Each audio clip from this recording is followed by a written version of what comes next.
Hello hi నమస్తే welcome back to my channel. మరొక రెసిపీతో మేము ముందుకు వచ్చేసాను. అది క్యాప్సికమ్. తొందరగా క్యాప్సికమ్ డైరెక్ట్గా తినాలి అంటే ఇష్టపడరు చిన్నపిల్లలు ఉంటే ఇంట్లో. సో నేను ఇక్కడ క్యాప్సికమ్ ఆలు మిక్స్ చేస్తాను. చాలా టేస్టీగా ఉంటుంది.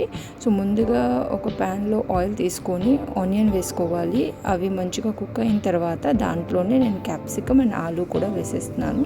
మీరు కావాల్సిన ఆనియన్స్ తర్వాత డైరెక్ట్ ఆలు కూడా వేసి ఫస్ట్ ఆఫ్ కుక్ అయ్యాక క్యాప్సికమ్ వేసుకోవచ్చు. కానీ క్యాప్సికమ్ కూడా కొంచెం హార్డ్ ఉంటుంది కాబట్టి టైం పడుతుంది. సో ఇక్కడ మంచిగా కుక్ అయిన తర్వాత నేను దీంట్లో జింజర్ గార్లిక్ పేస్ట్ అండ్ పసుపు వేసాను.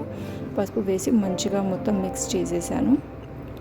అలాగే దీంట్లోనే నేను salt and red chilli use చేస్తున్నాను. ఎర్రకారం మనం చూసుకొని వేసుకోవాలి. ఎందుకు అంటే క్యాప్సికంలో ఆల్రెడీ లైట్గా స్పైసీగా అయితే ఉంటుంది అది, కాబట్టి మనం చూసుకొని మనం ఎంత స్పైస్ తినగలుగుతామో దానికి అకార్డింగ్గా మనం ఇది వేసుకోవాలి.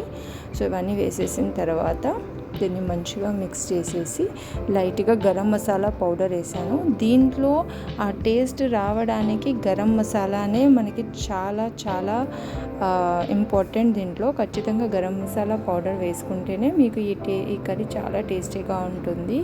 రైస్ కన్నా ఎక్కువ ఇది చపాతీ పుల్కా వాటిలో చాలా బాగుంటుంది. నా ఛానల్ కనుక మీకు నచ్చినట్టయితే do like share and subscribe.